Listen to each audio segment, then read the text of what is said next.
Hello tout le monde, c'est Yacine. Aujourd'hui on va parler du film Pentagon Papers de Steven Spielberg.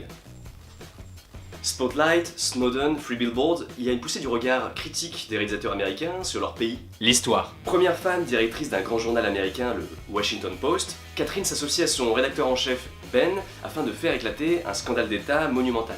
Le contexte. Sous la présidence Nixon, donc rigueur et guerre du Vietnam. Il faut savoir que c'est un plaidoyer pour la liberté de la presse et également les contre-pouvoirs. Meryl Streep et Tom Hanks incarnent littéralement les problématiques de Catherine et Ben.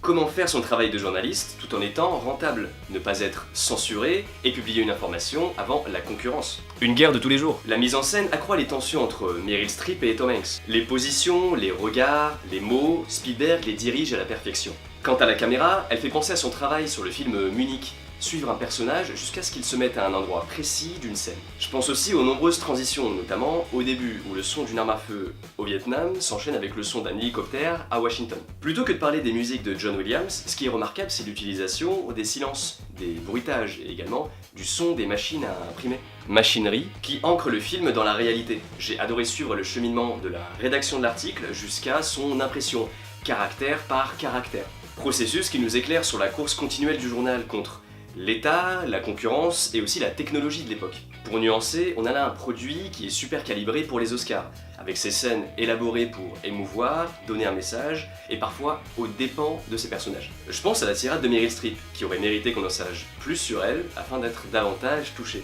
Question, dans quelle mesure le journal est un lanceur d'alerte? Et dans le contexte actuel aux États-Unis, quelle va être la résonance de Pentagon Papers? Dans le même style, je vous invite à regarder Les Hommes du Président de Alan Pakula.